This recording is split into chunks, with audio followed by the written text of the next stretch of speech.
1월 17일 KMA 뉴스브리핑입니다. 이국종 교수 욕설 파문이 의료원장 사퇴 분위기로 번지고 있습니다. 아주대 의료원 교수회는 16일 병원 교수들에게 성명을 배포하고 이번 논란으로 의료원의 평판이 송두리째 추락했다며 유희석 의료원장은 책임을 지고 즉시 물러나야 한다고 밝혔습니다. 언어폭력은 법으로 금지하는 직장 내 괴롭힘에 해당하는데요.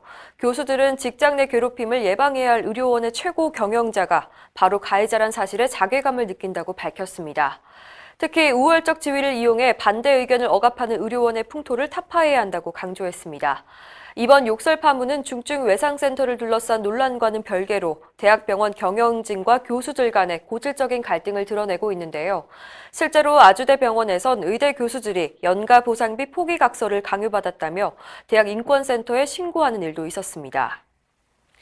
수은혈압계 사용이 1년 연장됐습니다. 원래 다음 달 20일부터 사용이 전면 금지될 예정이었는데요. 식약처가 1년간 유예하기로 했습니다.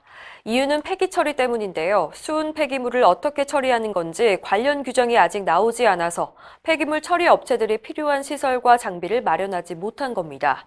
식약처 조치에 의료계는 환영의 뜻을 밝혔습니다. 박종혁 의협 대변인은 수은 체온계와 혈압계를 안전하게 보관하거나 폐기할 방법이 없어서 혼란스러운 상황이었다며 정부와 소통해서 합리적인 대책이 마련되도록 하겠다고 밝혔습니다.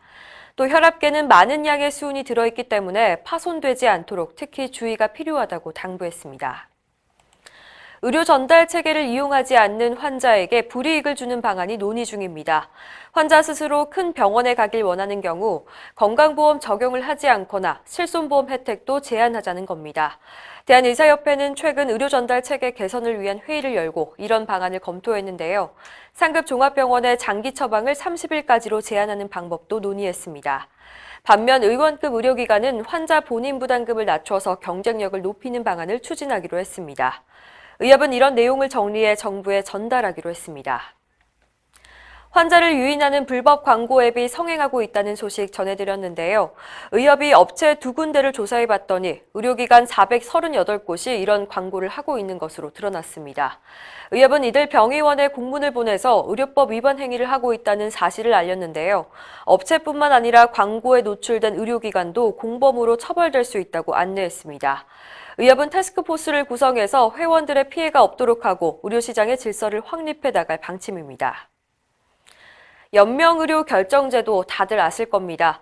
나중에 내가 임종을 맞게 됐을 때 심폐소생술과 같은 무의미한 치료를 하지 말아달라고 사전에 밝혀두는 제도인데요. 처음 예상과는 달리 국민의 관심이 뜨겁습니다. 2018년 2월 제도가 시행된 이후 현재까지 연명의료를 거부한다는 사전 연명의료 의향서를 등록한 사례가 53만 건이나 됩니다. 특히 2018년 10만 건에서 작년엔 43만 건으로 크게 늘어나서 사회적 관심이 커지고 있는 것으로 확인됐습니다. 이 중에서 실제로 연명의료 없이 죽음을 맞이한 환자는 8만 명에 이릅니다. 김명희 국가생명윤리정책원장은 이런 추세면 올해 등록 건수는 최대 70만 건에 달할 것이라며 죽음에 대한 국민들의 인식 변화와 따뜻한 마무리를 위한 문화적 인식이 전환되는 계기가 되고 있다고 밝혔습니다. 이상으로 뉴스브리핑을 마칩니다. 자세한 사항은 의협신문을 참고하시길 바랍니다.